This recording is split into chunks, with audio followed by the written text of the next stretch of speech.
Bennington County is the most southwestern county in Vermont. It is comprised of 17 towns: Rupert, Dorset, Peru, Landgrove, Sandgate, Manchester, Winhall, Arlington, Sunderland, Shaftesbury, Glastonbury, Bennington, Woodford, Searsburg, Pownell, Stamford, and Reedsboro. Bennington County is full of history. In 1749, New Hampshire Governor Benning Wentworth began issuing charters for towns and counties in southern Vermont, and it is for him that Bennington was named. In 1761, settlers built the first cabin in Bennington. The oldest marble quarry in the U.S. is located in Dorset.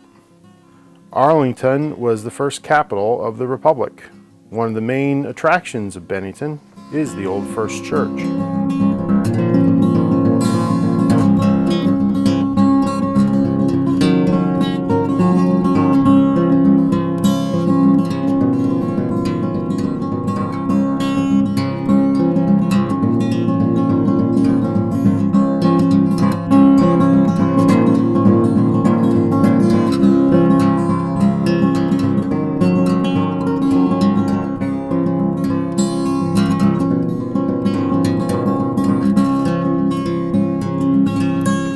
Robert Frost and his family are buried in the cemetery adjacent to the church, though his isn't the only grave of importance. In 1912, Charles Cresson Jones was away in England looking to buy livestock for the Fillmore farm of Bennington.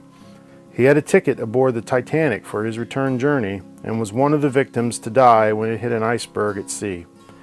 His employer had his body returned to Bennington, where he is buried in the cemetery.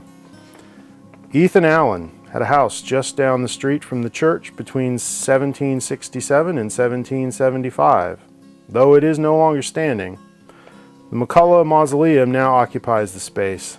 The McCullough family owned the Fillmore Farm, a 4,000-acre farm in Bennington.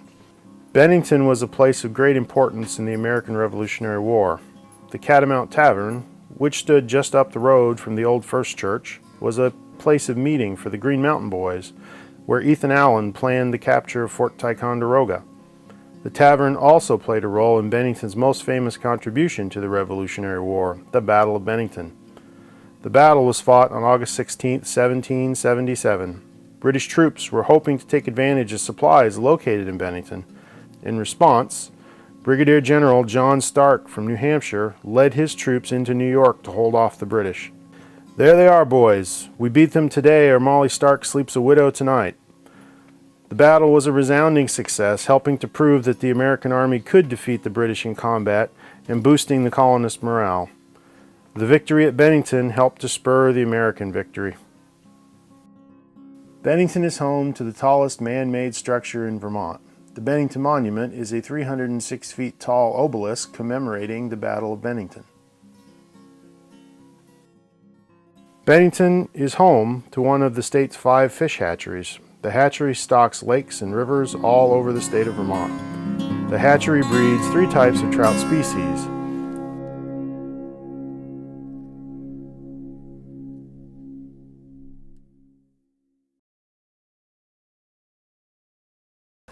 Leroy Nelson was the farmer's name, and the cow was down by a pond, and the pond was named Tickle Naked Pond.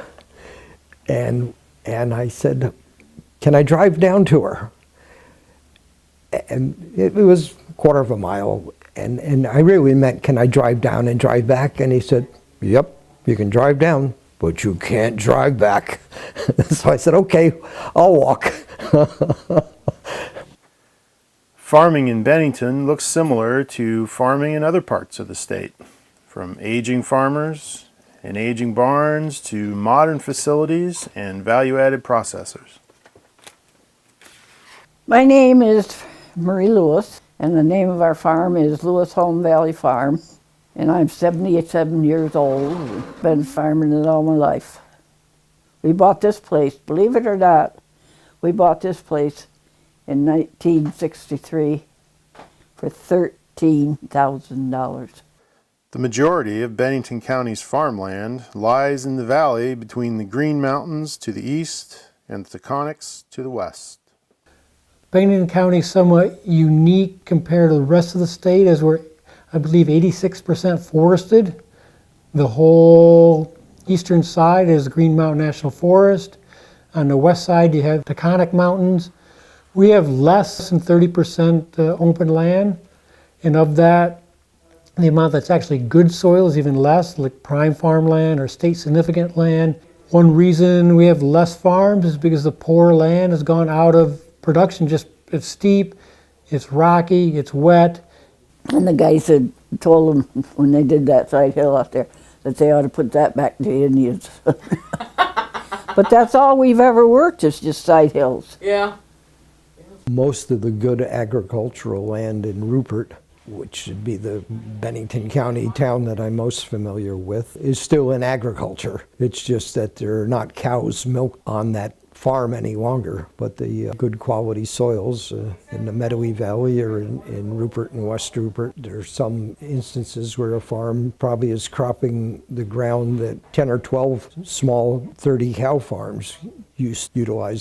We planted corn in the past years, but this year we didn't plant corn. We rented the land to the Lowrys. Bennington County is one of the state's top 3 counties for apple orchards.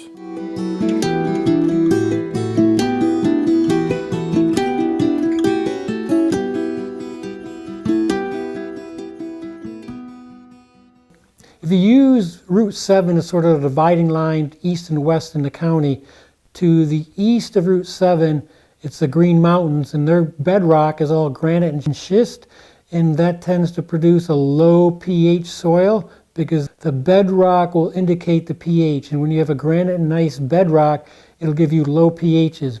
To the west of Route 7 is the Taconic Mountains, and they are all limestone based, hence the marble mines in Danby.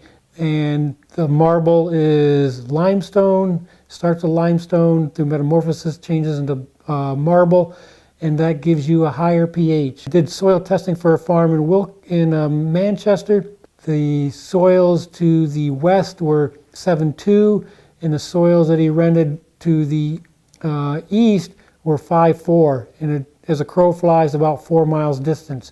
So it causes a dramatic difference in what you can grow and the quality of that soil. We're also blessed, though, with some really good soil, particularly in the western part of the county. It's all underlaid with limestone, so it makes for a naturally higher pH soil, makes for very good maple sugaring. We have a lot of sugar producers in the county. We had a sap house up here on the hill. Yep. We'd see the kids come off the bus at night. They'd go run in here and change their clothes, get something to eat, and they'd head for the sap house. 2 years ago, we made 1,800. This year we made 1,500. But on the average, we make about, a good year is 1,200. Many of the services that our farms rely on are located just over the border in Washington County, New York. Service providers, there's Whitman's Feed Store, there's Tractor Supply, and if you want equipment, you got to go over to New York State, just over the border to Salem's or Capital Tractor, or Hudson Valley, John Deere over in Scotticoke. Veterinarians, large animal vets, are almost all out of Battenkill, out of Greenwich. There's a couple mixed, small, large veterinarians, but they can't provide the on-call service that Battenkill can. The practice is in Bennington County, but the largest portion of our work is in Washington County, New York. Washington County has a lot of cows. Changes in the milk market have affected the farms of Bennington County just as they have the rest of the state. A few years ago, they had it, and we were getting $18 a hundred, and we survived. And we had 2 boys, a daughter, and a son-in-law working for us. And we survived, but you can't do it today. In 1969, there were about 17 to 20 dairy farms in Rupert, and today it's down to 5 dairy farms. Back in the 60s, I was told there was about 65 farms just in Shasberry shipping 1 can of milk a day, or at least 1 can of milk a day to Eagle Bridge Creamery. when we shipped milk in cans, my folks milked 14 cows, and there were, by my count, there were about 55 different farm families that milked between 10 and 30 cows. And when bulk tanks came in, it dropped from 55 to about 15. We used to take care of Ed's father's farm, and both of us worked for $20 a week. That's what we worked for, and we took care of it down there. And we made a living at it, but still that's no wages. Not for two people.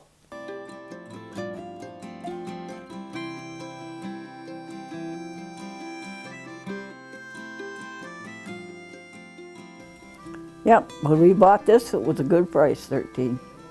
But boy, we could get $2,000 an acre now, if we wanted to. But we don't want to sell it. As I told Eddie the other day, my feet are buried. I'm here.